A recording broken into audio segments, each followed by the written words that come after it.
Hello and welcome to today's episode of the Star Coach Show.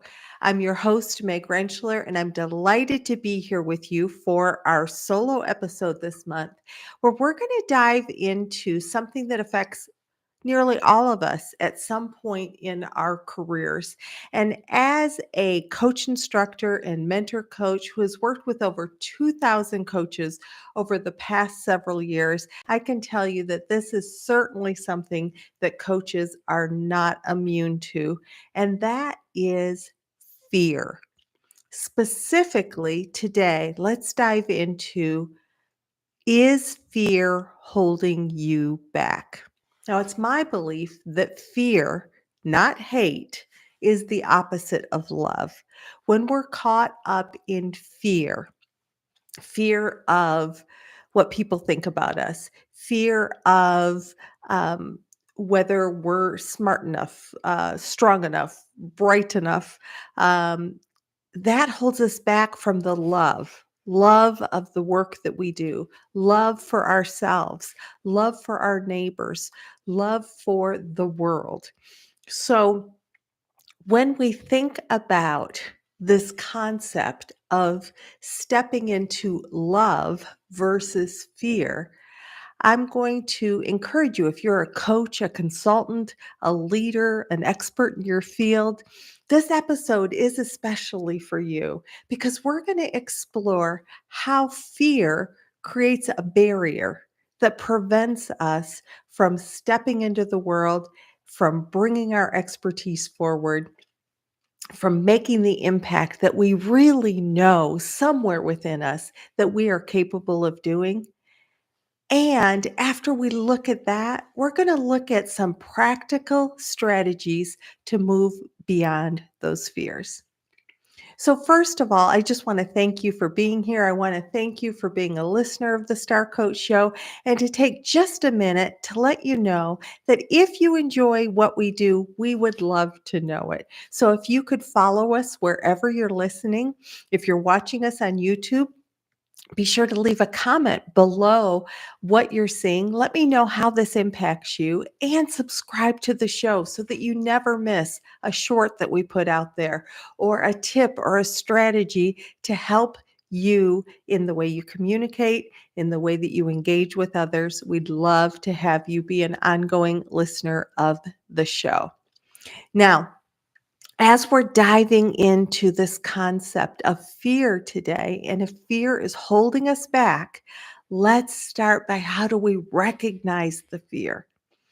And, sometimes recognizing is just kind of normalizing for us, right? So the simple truth is it can be really scary to put ourselves out there. When we put ourselves out there, as a leader, as a coach, as a business owner, we are setting ourselves up for potentially people not liking our opinion or not liking what we're offering. When we position ourselves as an authority, there's going to be somebody who has a differing opinion. Lord knows that right now in this polarized globe that we live in, anytime you put a stake in the ground and you say something is important to you or something you believe in, very likely there's going to be somebody on the other side of that belief that wants to push back. And that can make you feel vulnerable to criticism, to judgment, to rejection. That's uncomfortable for everyone. I just want to normalize that. And yet, when we have those voices that bubble up, those voices that say, who am I to speak on this topic? Or what if somebody challenges me and I just don't have a quick answer or a brilliant answer for that? One that I often hear is, there are people out there with more experience than me. So who am I to talk on this subject or to offer my services around this? Why would anyone listen to me? Any of these voices sound familiar to you?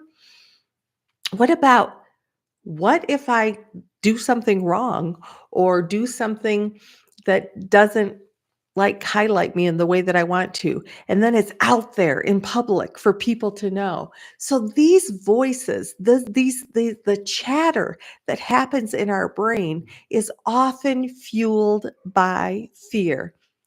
And you know what? You're not alone. There, these thoughts, these fears keep brilliant people small, to keep themselves. I will say sometimes to the coaches that I work with, let's not put our light under a basket. Let's not hide our light. And yet, it's these very fears that keep us hiding our knowledge, avoiding visibility. And ultimately, what that ends up doing is keeping us from serving the people that we want to serve. And even in those times where fear is raising its head, and you might doubt this, I promise you there are people out there who need what it is that you're offering. So, the irony of this whole situation is while fear keeps you small and keeps that message from getting out, your expertise and your perspective are precisely what your special sauce, is what people need. So I'm thinking of, there are, I have dear friends who love blue cheese. And I try so hard to like blue cheese, and I don't like blue cheese, but that's okay because there are people out there whose special sauce includes blue cheese, and they will look for people who offer that kind of thing.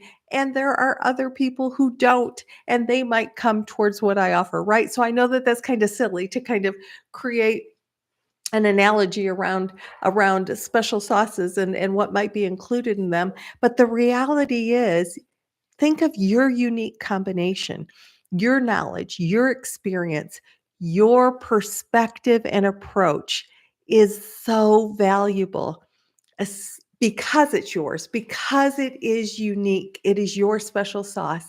And your special sauce will speak to the people who need that more than somebody else's special sauce. The truth is, there are millions and millions of people in the world with unique perspectives and who need different messages spoken in their language. And I'm willing to bet, I promise you, that your language and your message is unique to the people who need to hear that and won't hear that if your light is under a basket. So, we're going to kind of continue just a little bit in bringing home this point of the cost of staying small.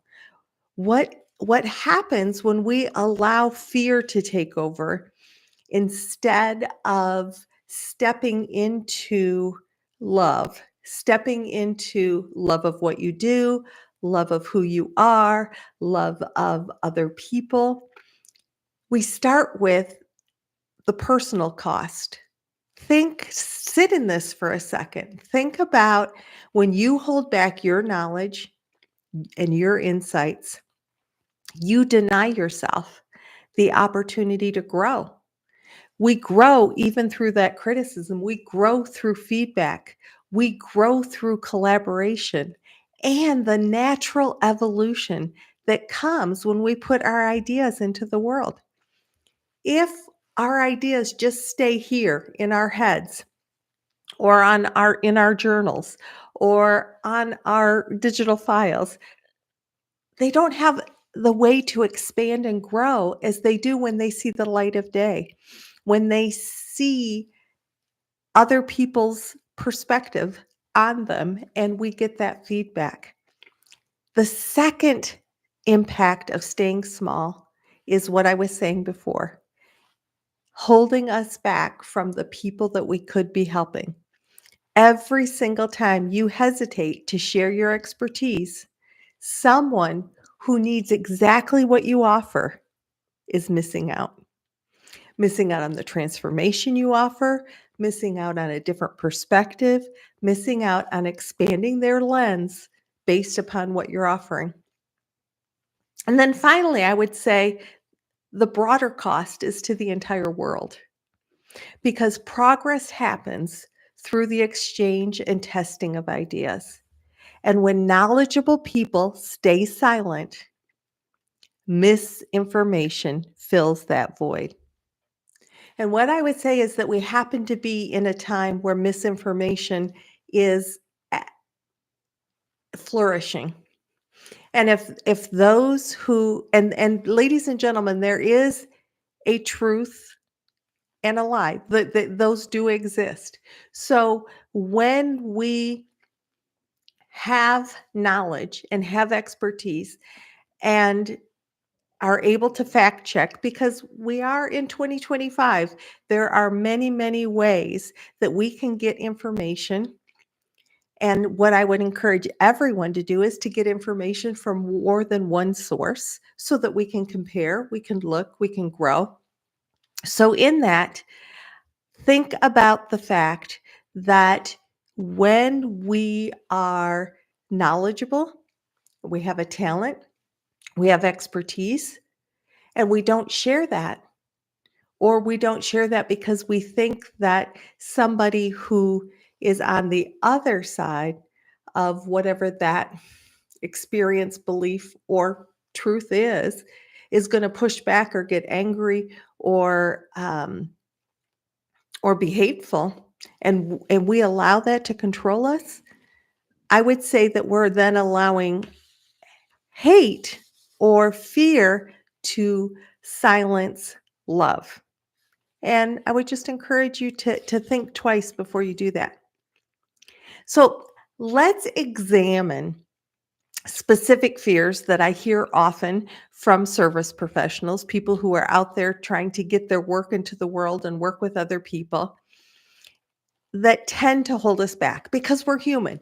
And this is not a show about judging you, about, you know, don't, I'm not shooting on anybody. You shouldn't let fear, da, da, da, da. No, it's not about, it's just about recognizing that this is a human condition, that we all walk the path sometimes where fear feels like a big barrier.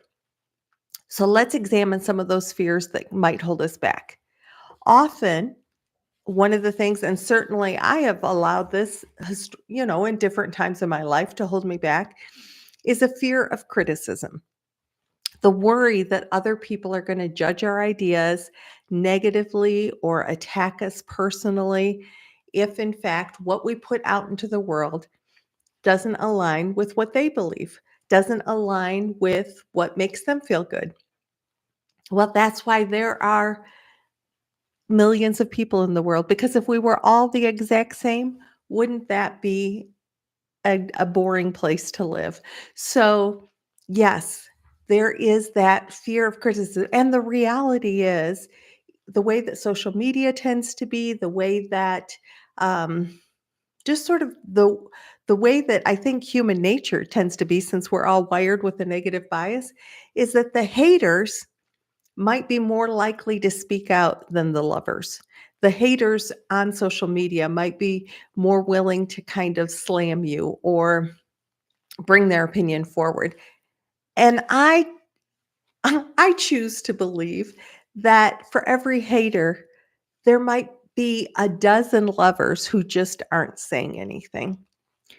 The other fear that I often hear is the fear of imposter syndrome, which is actually not an actual syndrome. So the fear of, or the sense that am I good enough kind of thing, that persistent feeling of I haven't earned my position yet, or I haven't earned enough to call myself an expert or to stand in this place, to offer this service, that I'm going to be found out for being an imposter or not good enough.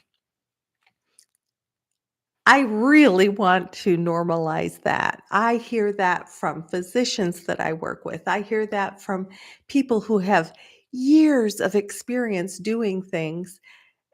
And if they're bringing their expertise out, they are still in that place often of, oh my gosh, who am I to speak out? So I would say, once again, let's lean back into who needs what it is that you're sharing, And how are we serving them by staying small or staying quiet? A third fear that is very common is the fear of responsibility. So when we like offer a service or somebody invests in working with us, we feel responsible. What if somebody follows my advice or works with me as a coach and they don't get the results that they want or they're unhappy? What if somebody follows my advice from something I put up on a video or through the show, and that advice didn't work well for them? Then I'm going to be to blame for that, right? So we own responsibility for things that you know are being put out there. We can only take responsibility for ourselves. So if you're putting information out there in good faith, information that you truly believe is good information, then you know you can't take responsibility for somebody else's action or inaction or how they engage with that. But that fear of responsibility is something that holds us back at times. Another huge one, and I'm sure I can see some hands going up right now, like this is me, is perfectionism. The belief that we can't share our knowledge, we can't get out in front of the room or out in front of, um, you know, a client or offer a program or offer anything unless it's perfect. And the reality is, I was just like right before did this episode, I was in the Star Coach community and we had a guest today. It was our Star Power Hour week. And our guest was Megan Huber, who has been on this show, and she's fabulous. And she was talking about creating group programs as a way to leverage your coaching. That we only have so much leverage that we can do with just one on one. And so, with that, it becomes how do we as coaches put programs together that people really like. And one of the things that Megan said was you've got to build it while you are flying it. You've got to build your programs while you are delivering your programs because you've got to put feedback into that. You've got to build as you go along. The other thing that she said is as long as you are holding back and waiting for it to be perfect and waiting for it to be perfect, you're not going to know if it's perfect until people get their eyes on it and experience it. So there's lots of ways we can do that. We can do founding launches. We can offer, different pricing for our when we're first building. There's lots of different things that we can do, but the point is that if we hold things back until they're perfect, until we think that all the bells and whistles have been worked in, all the T's are crossed, all the I's are dotted. It's not going to be perfect because it can only be that much better every time somebody experiences it and gives us their feedback. So perfectionism holds us back when we really want to get our work into the world. And then another huge one that I'm sure you're going to like, oh, yeah, count me in for that one, is the comparison trap. The tendency to measure ourselves against others in our field and find ourselves lacking. There are people who are going to be in front of you on the trail and people who are going to be behind you in their learning, in their growth, in where they are in the journey. I often tell the students that I teach, don't compare your beginning to somebody else's middle.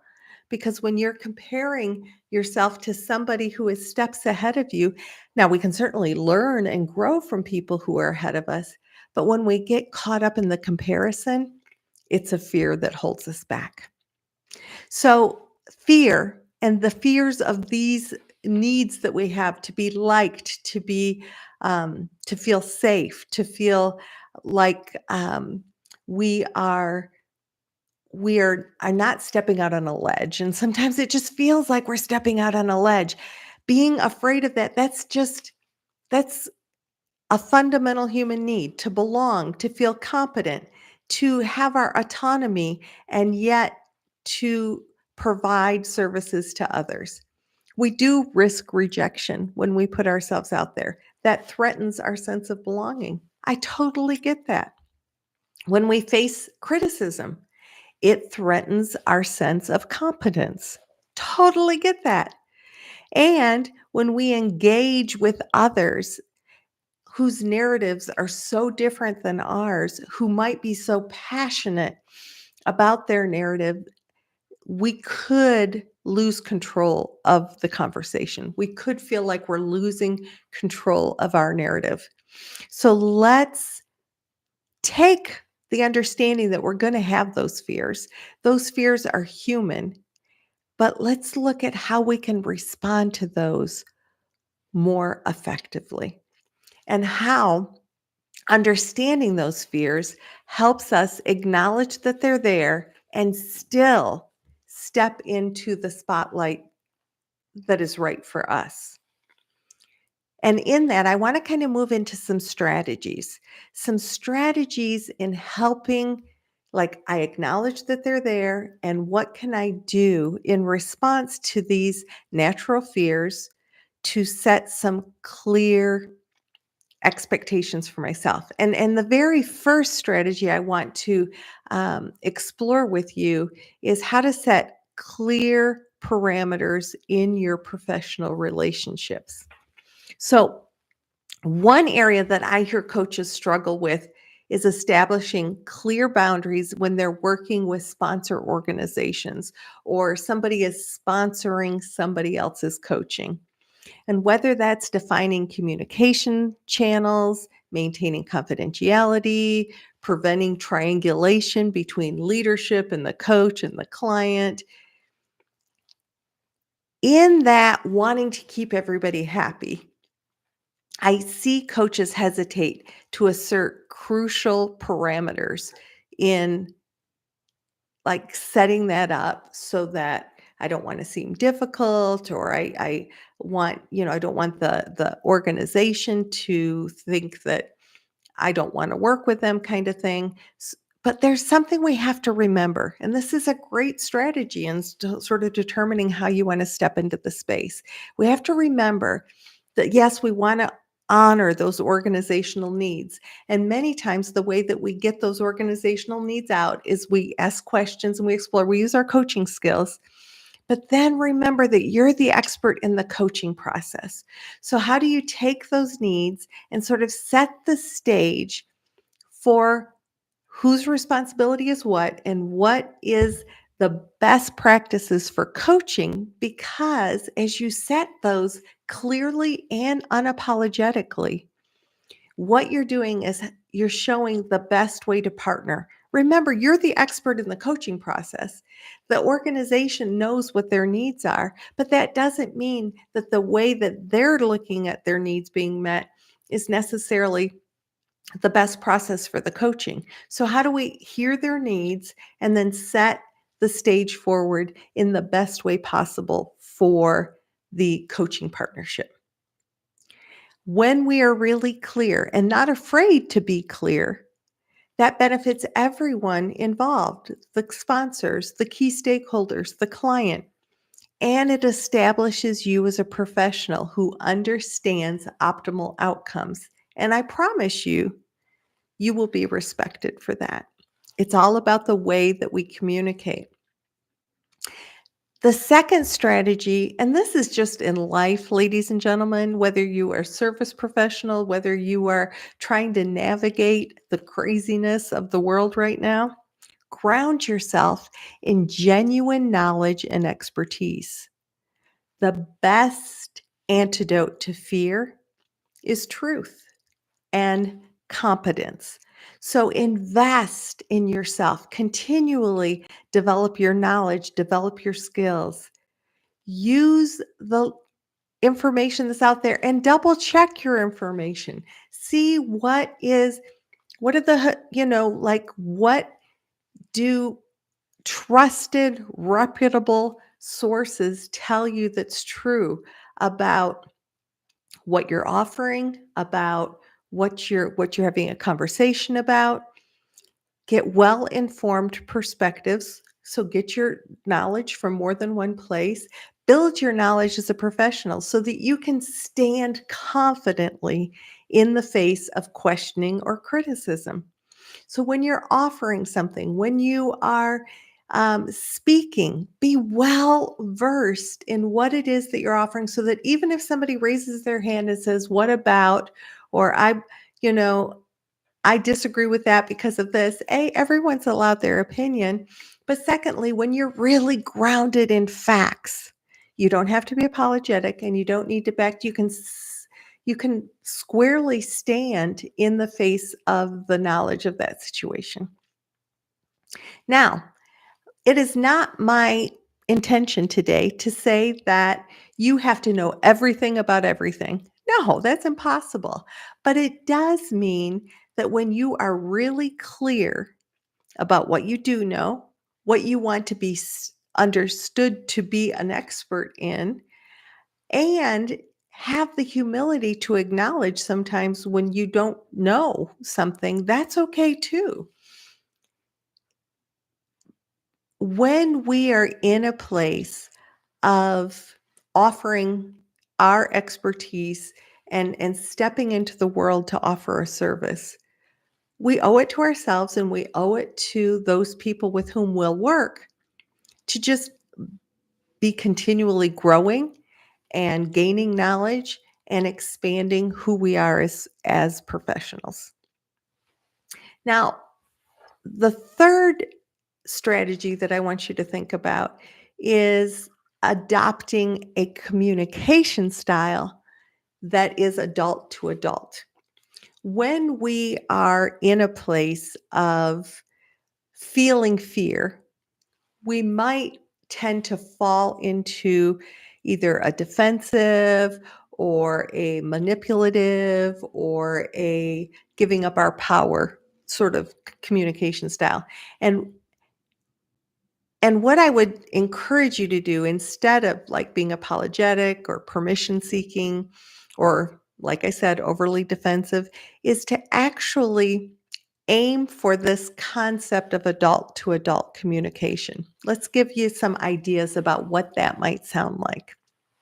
It tends to be clear, respectful, and it's neither submissive nor dominating. It's assertive. It might sound like things like, based on my experience working with these kinds of clients or working with this number of clients, I found that XYZ, right? So, based upon my experience, this is what I have found to be true. So, it's owning your experience, just using those I statements. Perhaps leaning into, research in this area suggests. That's a very adult to adult, bringing forward fact unapologetically. Maybe something like, I'd be happy to share my perspective on this, but I recognize that there are multiple approaches. So I'm happy to share, and I get that there's multiple approaches to this. Notice that when we talk this way, we're confidently presenting knowledge without apology, without defensiveness. We're just owning what we know. And I find that when you stand in your place unapologetically, your message tends to land much better, even in the face of opposition. Another key element of adult to adult communication is that we distinguish facts from opinions. So be clear, both with yourself and with your audience, when you're sharing established fact versus personal interpretation or your personal approach. It's fine that you have either. Just say, it is my belief. Like at the very beginning, I said, it's my belief that fear is the opposite of love.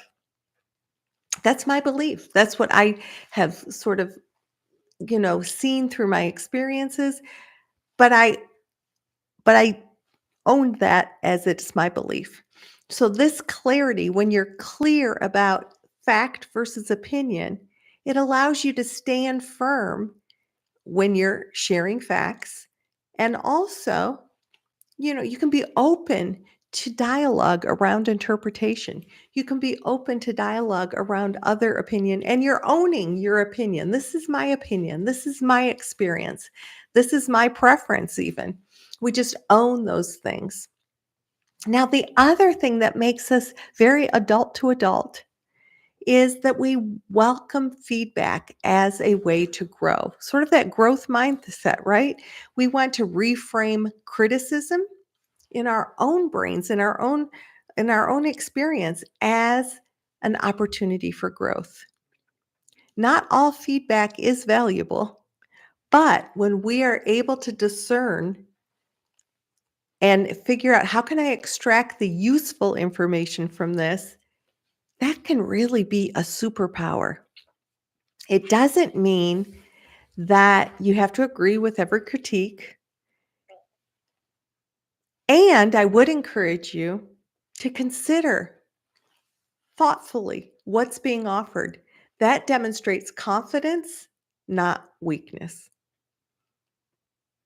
Now, when we're in this place of growing strategy to step away from fear or to acknowledge fear and step into action anyway, you might want to start in supportive environments. Like, begin sharing your expertise in areas where you feel supported, maybe with your existing clients, in organizations that are already familiar with you, in communities that you feel valued or seen in.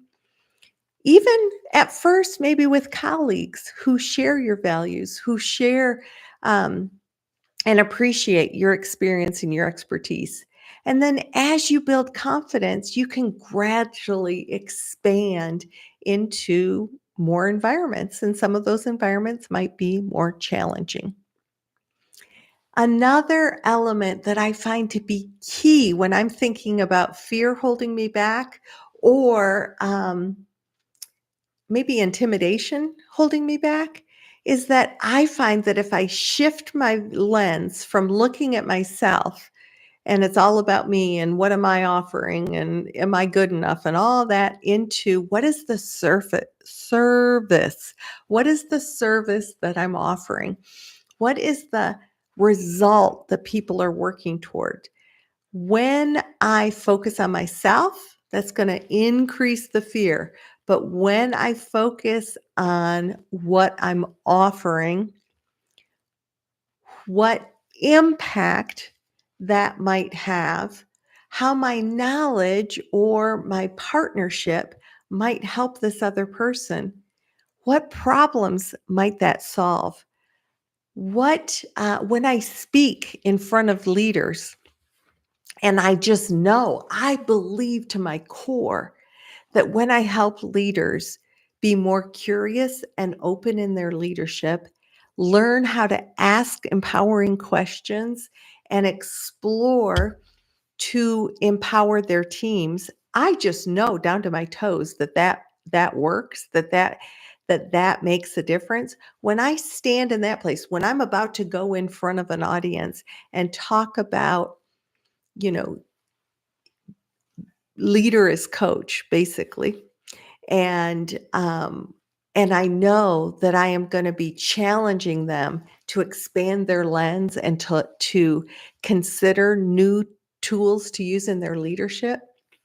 When I focus on the hundreds of leaders that I've helped be better leaders through helping share this knowledge and then practicing with them around that, I ground in that knowledge and I ground in the results that those people get so that I don't get butterflies in my stomach when I'm about to talk. It's just like, let's do this. Let's create this transformation. And I think that when you focus on the transformation, when you focus on what you can bring and the impact that it's going to have, and take that, the inward, take it from inward to outward, it makes a huge difference, and it keeps us from being so self-conscious. Now, As we are beginning to wrap up this concept of is fear holding you back, we've talked about what that might look like. We've talked about normalizing it and that, you know what, you're not alone in this. If you're human, you probably had some fear hold you back. And yet there are strategies to step into, to practice, to see if they open things up for you.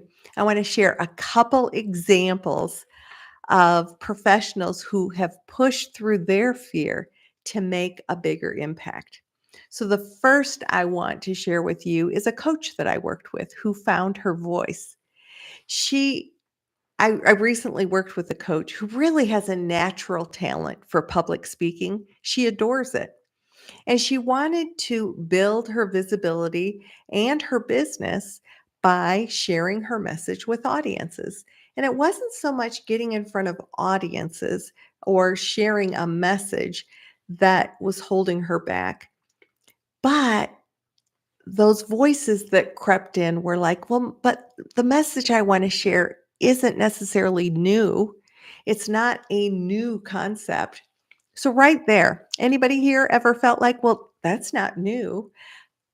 I have to say, it is very unlikely that any leadership, parenting, relationship, health and wellness, I mean, like, I would struggle to imagine that there's any brand new concept out there that hasn't been talked about before. And then we begin to like we get into that like who am I? Who am I to talk about this? And I would say that it's not that it's a new concept, it's that it's your sharing and your perspective. So one part of this coach who found her voice was that she just was telling herself, my message isn't original. Who am I to step in front of the audience? She also got kind of wrapped up in like the technical aspects of that. How do I create a professional presence? How do I create sort of technology for people to connect with me and follow up with me and to be able to like what's that whole how often do I have to be on social media and how many times do I have to post and all these different things that were creating a barrier to her natural desire to get in front of an audience and share her message with the audience.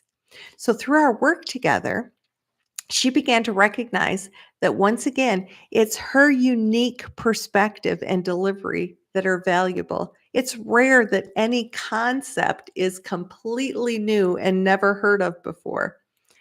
She also realized I can develop systems to address any technical concerns. There are people available to help me in the way of contract labor, bringing people in if there's any technical or um, sort of presentation issues that I might need.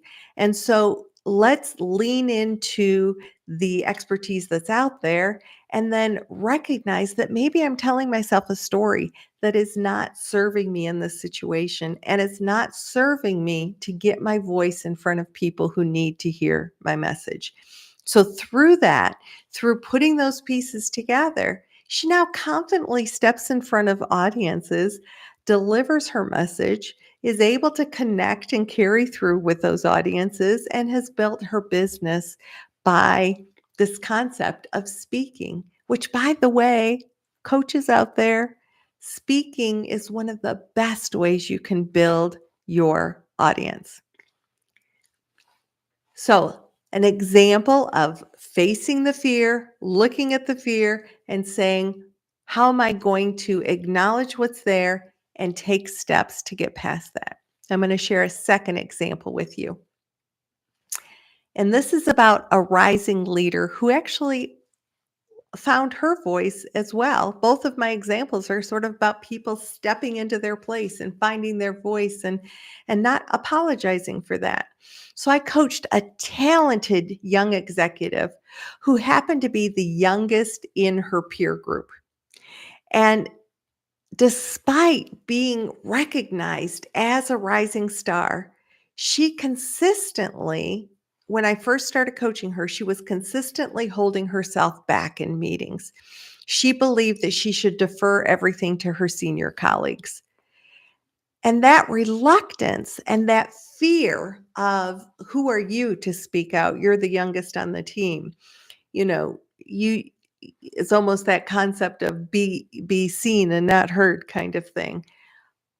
Well, the consequences of that were that, first of all, she was in her position for a reason, and leadership noticed that she was remaining silent. She would also berate herself, and some of our sessions were around, saying to me, these issues weren't even brought up in the meeting and they needed to be brought up. And when people did bring those things up, they didn't bring them up through the perspective that I think really created an understanding. I could have shared it so much clearer. I was thinking this, but I was holding back for somebody else to say. So it was costing her in confidence. It was costing the team in her valuable perspective. And by staying quiet out of respect, she was actually undermining her own growth, her own credibility, and it ultimately made meetings less effective. So, what she figured out is I need to face this fear. I need to contribute thoughtfully without apology. And as she learned this, as she substituted the message that she was giving herself in, who am I to speak, to instead, I have valuable contribution to offer. She speaks up now in meetings. She's been promoted a couple times since we worked together. She's earned great respect from her peers and her senior leadership because she's owning who she is without apology. She realized that that fear was holding her back, but it was also holding the team back and the organization back because she's a valuable member of that. So, as we wrap up today's episode, I want to leave you with this thought. Fear never completely disappears. I think it's part of our survival instinct. Even the most accomplished experts experience moments of doubt, moments of hesitation. The difference is they've learned to act alongside that fear, rather than allowing the fear to hold them back and to paralyze them. Your knowledge, your perspective, your approach are uniquely valuable. When you allow fear to have you withhold them, you deny other people the opportunity to benefit from what only you can offer. So I'm going to challenge you to identify one small way that you've been holding back from fully sharing your expertise, from fully showing up in this world in a way that you shine your light. And then I want you to take one concrete step towards greater visibility. Maybe it's writing that article that you've been postponing or keep kicking the can down the road. Maybe it's submitting a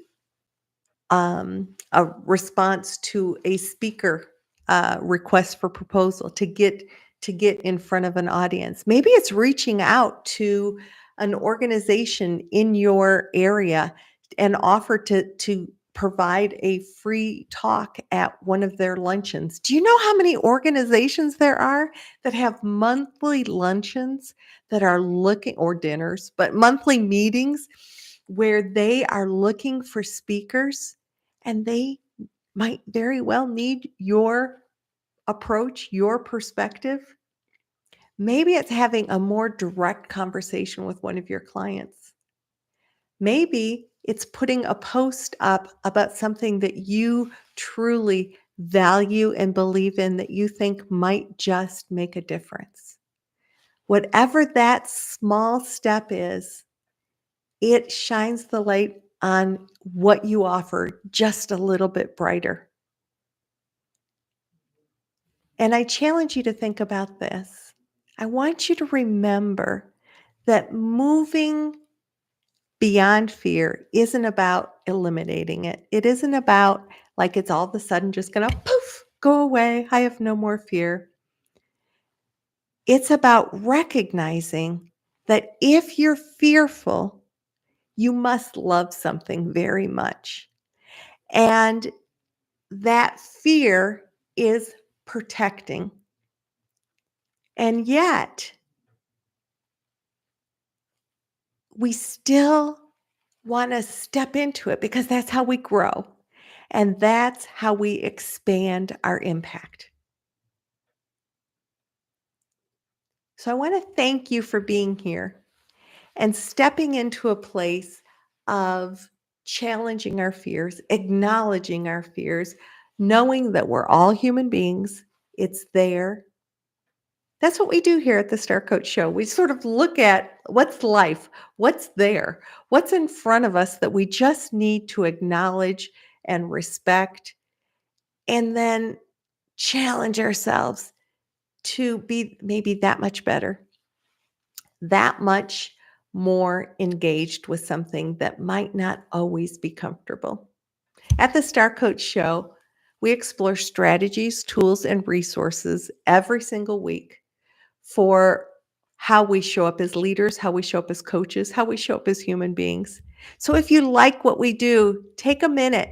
Thanks for the thumbs up. Thanks for being here in this exploration this week of the concept of, is fear holding you back?